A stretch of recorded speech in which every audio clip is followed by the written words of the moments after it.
Matt, I think you came with the news that presumably is what everyone is talking about this week in particular, because our benevolent theocratic government has decided to do something new and exciting. Oh, yeah. Yeah. So Jeff Sessions, our wonderful Attorney General, has announced a religious liberty task force. And I've gotten this is the coverage from NBC. So, it's part of the biased liberal media. The MSM, definitely. Yeah, this is the secular stuff they're just trying to shut down. But civil rights groups and LGBTQ advocates on Tuesday tore into the Department of Justice's newly formed Religious Liberty Task Force, slamming the move as a discriminatory affront to civil liberties masquerading as protections for people of faith. This task force agenda isn't consistent with religious freedom. Religious freedom protects our right to our beliefs and not a right to discriminate or harm others, Louise Melling, Deputy Legal Director for the American Civil Liberties Union, said. Jeff Sessions' Department of Justice is again turning understanding of religious freedom on its head. This started with, basically kind of like Trump's pronouncement a while ago that he was going to toss out the Johnson Amendment, essentially, and people lost their minds. And I actually corrected some secular panic, chicken littles, saying what his pronouncement actually does not throw out the Johnson Amendment. No. But it may be a stepping stone to that sort of thing. The Johnson Amendment, by the way, is the thing that keeps churches from being political. You can't, it's the same reason nonprofits or the Atheist Community of Austin is a 501c3 can't endorse political candidates, but we can always talk about positions. And what we found was happening quite often is there are churches all over the place that just say, screw that. We're going to go ahead and tell you who to vote for. Sometimes we're going to wink, wink, nudge, nudge, and sometimes we're just going to do it. The problem is that these are tax-exempt organizations, and in many cases, they operate charities that actually get tax money. And we've run into countless, examples of discriminatory hiring practices. You go to Ken Ham's Ark Encounter in the Creation Museum, and you have to sign a thing of faith that they got all kinds of tax deals from the government. So this entanglement, we had kind of a fuzzy wall. We should have a solid wall of separation between religion and government, but we had a fuzzy wall. And there were people who complained about the fuzzy wall because it was basically religious privilege was abusing these things. And then there were suggestions of, okay, you could let them do that, but let's make them pay taxes and open their books to the public. And I, for one, am in favor of that. Let the preacher tell every one of those jackasses how to vote, but we're going to tax them, and they have to open their books to the public because then people can see where the money goes. Right. Yeah. But right now, they want to have their cake and eat it too. And right now, they have the Trump administration and Jeff Sessions and Mike Pence all backing them up. I don't know what the extent of this Religious Liberty Task Force is. It sounded both ominous and also just like posturing. Yeah. We're tossing red meat to our fan base. Yeah. Somebody tweeted at me today, was like, oh, are you guys going to sue? Because, and I'm sure there will be plenty of organizations that are suing, not just secular ones, but LGBTQ orgs. Yeah. Right. ACLU. But the guy was like, oh, I hope you guys will address this and deal with it because this law is about putting secular-minded folks like us in jail. And I was like, no, Wait, hang on. How would it do that? If there's one thing I continually caution people about, it is hyperbole. If you've got a good cause and you're on the right side of the issue, don't mess it up. Right. By overstating it. Yeah. They're coming to take away all your children. No. What they're doing is messing around with the first batch of laws and perverting what religious freedom is and actually engaging in religious privilege. Because Jeff Sessions isn't looking at religious freedom for Muslims or Hindus or Buddhists or anybody else. This is a nearly sectarian, nearly Protestant Christian favoritism that's going on. Yeah. Catholics will get some of it too. Maybe some Jews so they can say they're Judeo-Christian, which isn't a thing. It's not a thing. Yeah. Judeo-Christian's not a thing. Yeah. I saw a great cartoon that had Jeff Sessions with a wheelbarrow filled with bricks, wheeling it over to Trump and his wall. And he's saying, "You need some bricks." And behind him, you see the wall between church and state. Oh, I love that. Half demolished. Ah. Yeah. I saw another one where there was a guy hanging on a wall, and these two scarlet-robed characters are standing there saying, "Nobody expects the Religious Freedom Task Force." Yeah. Yeah, I was going to say the Catholics will get some of it because on their agenda item is, destroy any ability for anyone to get abortions. So I guess that counts as an One of the bigger overlapping problems interest. with Catholics is the adoption services because they really don't want gays and lesbians to adopt kids. Yeah. And they've been trying to prevent it on the grounds of religious freedom, and the government would rightly say, no, you don't get to do that. Yeah. You get to exercise your religious freedom however you want, but when you start overriding people's rights to adopt, not only, and it's sucky because they're hurting kids as well. There are kids in need of families and families in need of kids, and the Catholic Church and others are saying, we're not going to let you do that. Well, okay, then we're not going to let you run adoption services. Adoption services aren't a religious thing, shouldn't be a religious thing. Right. This is one of those things where we just kind of let churches do things because they already had this privileged status. And if the government's action is going to be to try to expand that religious privilege, then we need to fucking shut that down and just say, okay, you're a church, be a church. You don't get to adopt kids. You don't get to control people's lives based on your religious ideology. And are we going to have to extract, like, the church from hospitals? I would love to do that. Yeah. I mean, they already have I have friends who work at hospitals and as counselors and other things, and there have been occasions, especially in like Catholic churches, where if a woman has a miscarriage, they have to pay for 2 funerals. One for the fetus, and then one for the other birth matter that comes out afterwards. Wait. If you don't deliver, if you don't process all at the same time, sometimes you have a miscarriage, and then sometime after that, the placental matter will come out as well. And Those are 2 separate funerals. yes, because that's you already had a funeral for the fetus, and then the other one is birth matter. Well, is that how do they not How have do one? How does birth matter become a human being? Jesus. Mystery, magic. But it's not so much that. Oh, good grief! Do I have to bury my fingernail clippings? Come on! We should lobby for that. Dickheads. The Church of Fingernail Clipping. Oh God! It's not so much that they have to pay for 2 funerals. That's not the hard thing. Right. It's The hard thing is that God. you've got a mother, Yeah, you have to Who put has them lost a through kid. that. Yeah. and now you're putting her through shit twice. Crazy. Yeah. Well, I mean, God hates Torture. women, so. Yeah.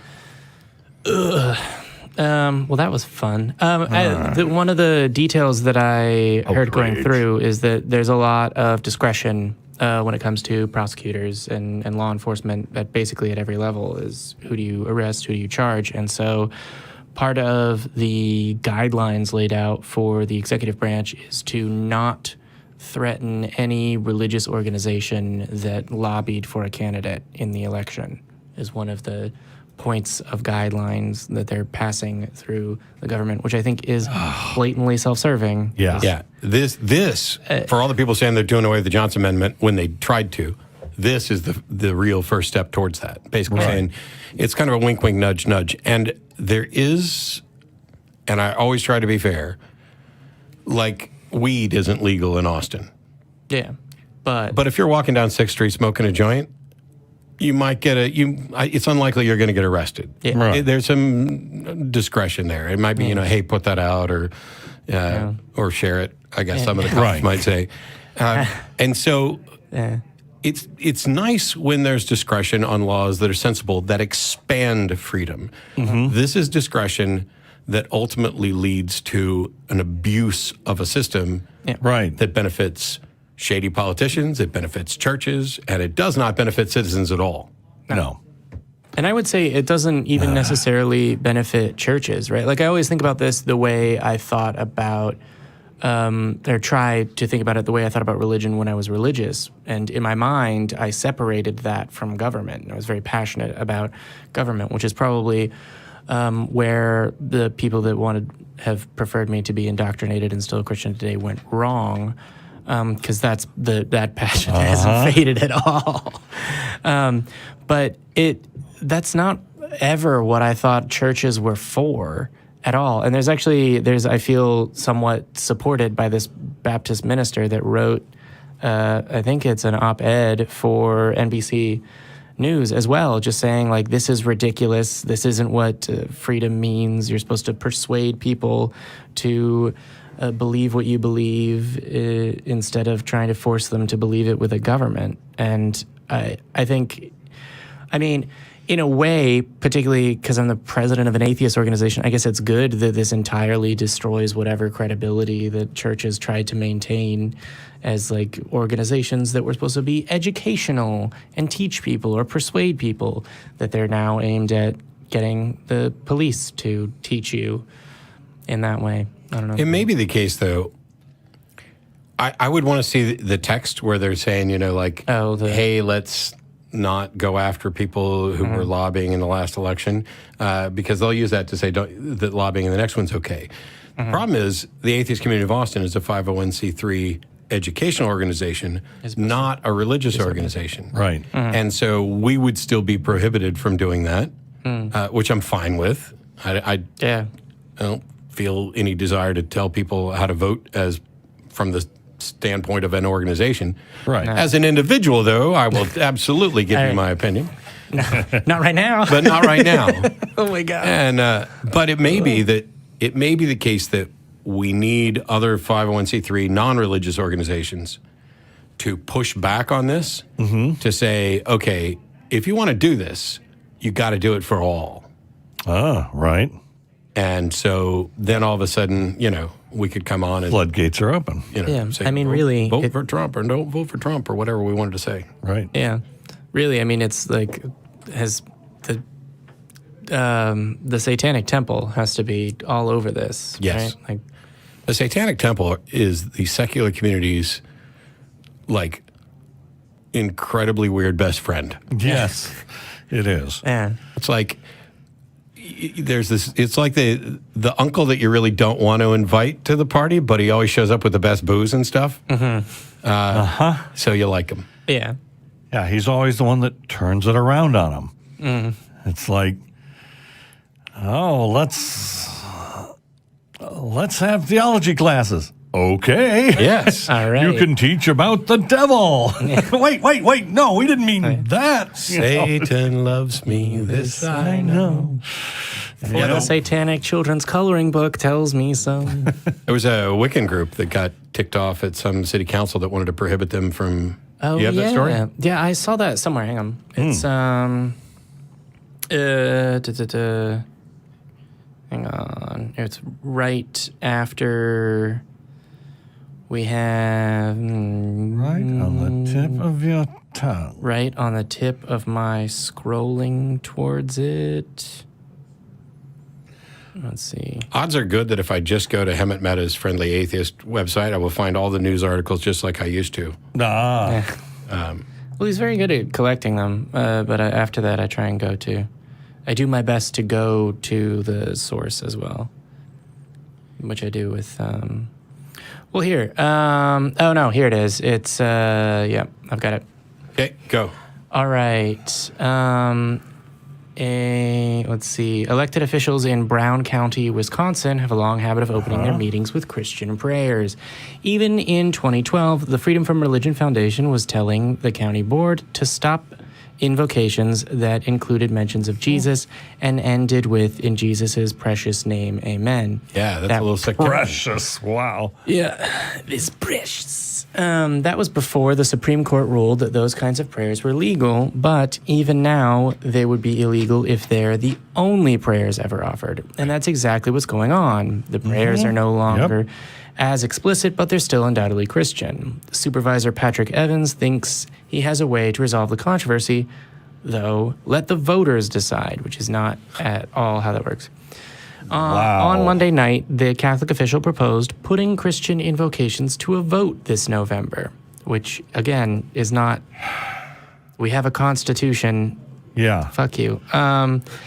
Evans, on Monday, submitted his proposal to the board office, the first step in having the supervisors discuss the proposal. The measure would get its first public airing next week, when the executive committee would discuss it. The proposed wording, quote, should the Brown County Board of Supervisors continue to open their monthly board meeting with a Christian-style prayer invocation. End quote. Wow. It's Christian-style hyphenated and then prayer in parentheses invocation. That's weird. We all knew what you meant when you said Christian-style. It gets worse, though. Evans, who's running to become mayor of Green Bay, is apparently unfamiliar with how laws work. Sorry. That I would agree. The people don't get to vote on whether or not they want to follow the rules. Even a unanimous vote wouldn't make Christians' prayers at government meetings legal, as high school seniors don't get to choose whether they want formal prayers at graduation. We're a constitutional democracy, not mob rule. Yes. Or if we're going to hand out Molly to everyone when they get to the door. Let's vote on that, high schoolers. Yeah, they'll be opposed to democracy real fast. How does Evans not know this? And then, just to make everything worse, Evans kept talking. He was voicing his oppositions to colleagues' proposal to open up the invocations to people who aren't Christians, which would make everything legal. That is true. That's the statement is you have to provide access, right? As long as you allow invocations, which actually happens a lot because people want to offer non-religious invocations or humanist invocations, and then everyone still flips their lid. It's ridiculous. He was who aren't Christians. His argument was that he didn't want non-Christians offering prayers at meetings. Somehow he made that awful statement even worse. Quote, there are some supervisors that want to open it up to anybody who comes in. Somebody wants to pray to trees, and then they want to come in and pray. If they're Wiccan, they pray to the devil. They want them to come in as well. So I support where we have it now, having it Christian-based, said Evans. So the monumental ignorance of the general public is always a source of amusement and concern for me. Because first of all, if you have the Wiccans come in, they're not going to pray to the devil. They're more likely to pray to trees. You'd have been closer with that. But the Wiccans were really pissed that he represented them as praying to the devil. Yeah. So not only does he want to exclude them, he wants to misrepresent them in order to exclude them. And my thing is, I'm glad the Wiccans are pissed and kind of taking them to task. But I think anybody who wants to pray to the devil should also be pissed off because, hey, those Wiccans are devil worshippers. I am. And I want to pray at your city council thing too. Damn it.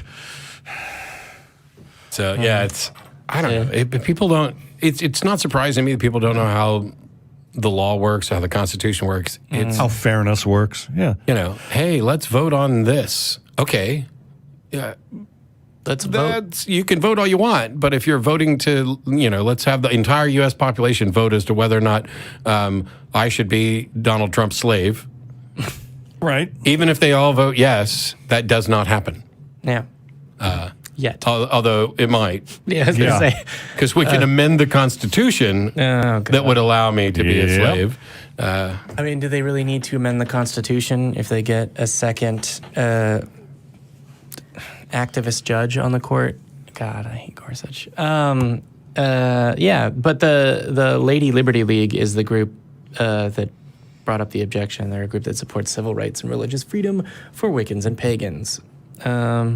But yeah, no, it's they objected to them worshiping the devil. We suggest that Mr. Evans and any others who are misinformed become better educated and be more understanding about various world religions and the need to provide equal accommodation to all and by all in the public sector.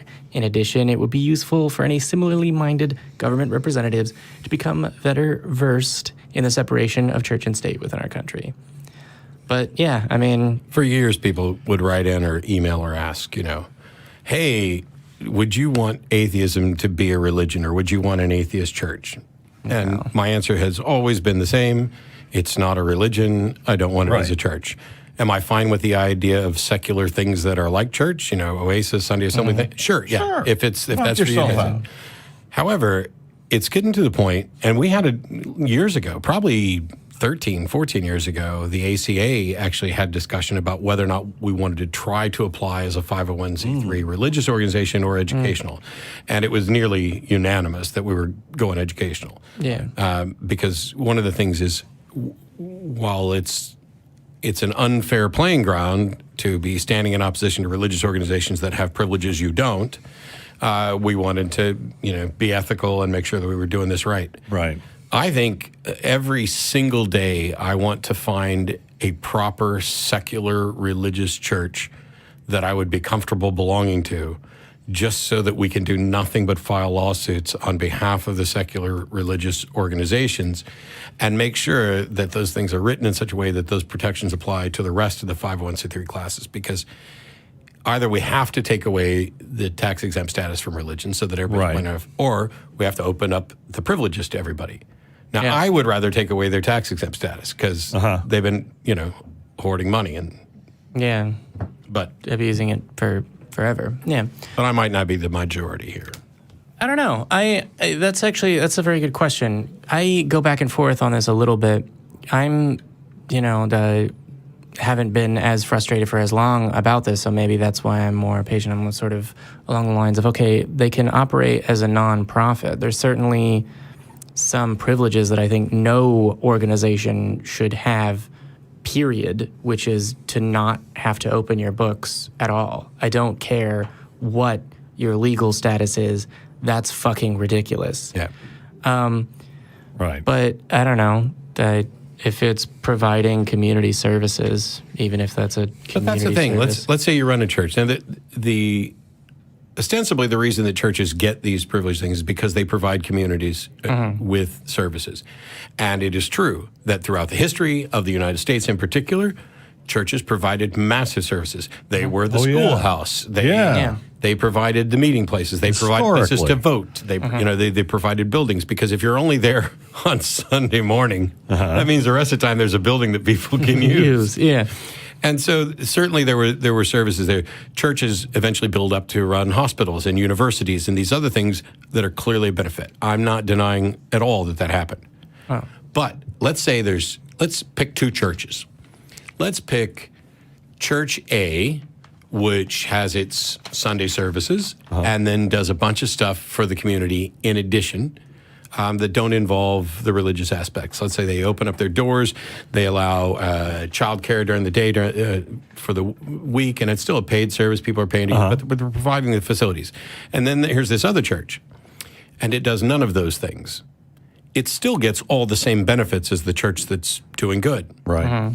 Now, if we had to open the books, we would see, and everybody would see, that when I put money in the offering plate, 60% of the money that I'm putting in the offering plate goes to feed the homeless or maintain the facilities for childcare and everything.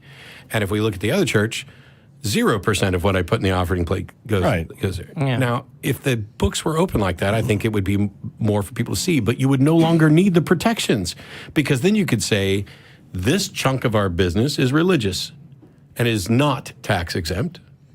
This chunk of our business is providing public services and is tax exempt. We can show you what we're doing. We are demonstrating that we are doing the thing that earns us the tax exempt status.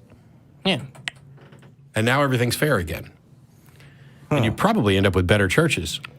Probably, yeah. Maybe, Because the ones that are, the send me $25 today or Jesus is going to strike me dead, those are the ones that are going to go under when hopefully people realize that they're doing nothing for the public. They're just building another mansion for Joel Osteen or whoever, or buying somebody another $90 million jet. Now, here's a question. Creflo Dollar. Is there a Christian denomination whose prayer would be just as outrageous to these people who want the Christian-style prayer at the beginning of their session? Yeah, but they wouldn't consider him Christian. They would exclude him. No, they would exclude. Okay. Yeah. I mean, it said he's a Catholic official, so presumably anyone that would say that the Pope is the Antichrist. Yeah, probably. So a lot of those King James only old school Baptists that think Catholics are Mary and saint worshiping heathens, they might say a prayer that he would not enjoy. Mm-hmm. Yeah, maybe. Yeah. Well, I mean, there's all of that. Actually, this I want to bring up, the Westboro Baptist Church, because people particularly of the religious variety or those that aren't informed or in the movement, It's weird. Haven't heard a lot about them recently. Well, they're doing the same old shit. I'm sure they're doing the same old shit. We have the Trump administration. We don't need. But they're being overshadowed by something much bigger. Yes, the federal government at the moment. But they always use it as the extreme and put it in the same category as, Joel Osteen or whatever. And I think of them in very different terms. Because to me, Joel Osteen is a bad example, but the 700 Club, where they talk about, Right. Trump needs to do this or that, or, shining city on a hill, whereas the Westboro Baptist Church objects to the fact that people are, quote unquote, worshiping our military or care about the United States government, and then that's sinful idolatry. And so to me, there are churches whose, forgive me for speaking like a Christian for a moment, entire message and purpose and soul has been corrupted by politics and a notion of nationalism. And then there's the Westboro Baptist Church that literally only cares about trying to figure out whatever God wants, and is often not self-serving in that regard. Like if you ask a member, and this has been done on camera, oh no, here he comes. When you ask a member on camera, like, oh, if God sends you to hell, is that good? And their answer is yes, because that's God's will. I find that very different than a person, I find that in a different category, perhaps not a good category, than a person who says, well, no, Trump is a good, godly man because government laws or whatever. I'm in complete agreement. And I've said before that I have, in a weird way, more respect for someone like Westboro, who is at least biblically accurate, than I do for like the gay church in San Francisco that wants to just ignore, the parts of the Bible that are inconvenient. Right. Now, Westboro ignores the parts of the Bible that are inconvenient too. Yeah, they haven't stoned any of the children that left the church. Well, they use a different verse to get them out of that. Is there? Yes, because God appoints the leaders. You're supposed to follow the laws of the land, etc. But I have it on good authority from inside Westboro Baptist Church. When you talk about what their primary purpose is, they're not at all, I mean, this is obvious, they're not at all trying to save anybody or anything else. That's not their goal. Their goal is to win lawsuits to keep their church running. Right. And it's one of the reasons why not going after them keeps them quieter than going after them. Right. Yeah. What is their opinion of Trump? Just curious. I don't know. It's not like I have them on speed dial. Right. Yeah. You've got a lot of people on speed dial. They, as far as I know, that God still hates America and God hates Trump. And I think if I had to guess, and I could probably make a couple phone calls and find out, I think that they're not so much pro-Trump. They're not really pro anybody. No. Right. And I think they would speak out against Trump as well, because it's all corrupt. It's all ungodly. And if I was in part of Westboro Baptist Church, I would be using, Trump as a foil to point out the corruption in the church. Look at you. You are accepting this guy who, the pussy grabber in chief, who's, not at all godly. And I won't go down the 2 Corinthians thing, because actually some biblical scholars will refer to it as 1 Corinthians, 2 Corinthians, but he's not a biblical scholar. Right. He's an idiot. Right. But I think that they would go down that road. I haven't heard much from them about Trump. Really? And it's kind of weird. Maybe their silence is more telling than I would have imagined. That would be interesting. Actually, I hadn't thought about that at all. I just sort of assumed that he was up there with, our soldiers are dying because we're nice to gay people or whatever. They might be in favor of a number of his policies. Are they, though? Like, I mean, you said their primary purpose is to win lawsuits to keep their church running. I've always bumped into people that don't understand what lawsuits will still protest. Trump says, opposed. Interesting. Yeah. They were protesting Trump in November, clock moment, saying that his sex life puts the entire nation in peril. So everything is an opportunity for them to protest. Are we all in peril? I thought I was safe because I was a dude. I thought that was one of the benefits that They've actually released official statements opposing Trump. Interesting. You know, it'd be a good get. You get Megan Phelps Roper on here. Yeah, she's on my list. And that would be good because Yeah, then you can. She's amazing to listen to, and you know, Nate Phelps and I have been friends for years, and Nate would also be a good get. Oh, we gotta talk sometime because I got a wish list. But yeah, well, I probably know some people on your wish list. The guest bucket list. Yeah. Why the hell did you guys have me? You got hey, Matt, can you call Nate and see if he wants to remote in? Yes, I will do that. So Nate, if you're listening, prepare for a call. Yeah. Well, that's awesome. Actually, it would also be awesome to hear that Nate thinks that what we're doing is worthwhile. But their official position is to win lawsuits so that their church is. Well, that's still not their running. official. Well, I mean, their unspoken. The unspoken thing is that just you mean for the publicity of winning lawsuits, or it is publicity and it is cash. Funding. When they win cash settlements, that keeps the church going. That's true. And look, if there's any doubt about that, do a search sometime and find out how many of the members of the Phelps family, which is pretty much 90% of the Westboro Baptist Church, or 50%, how many of them are lawyers? Yeah, all. I think there's a bunch of lawyers there. Yeah. But interesting. Yeah. It gives me a business. All right. Yeah.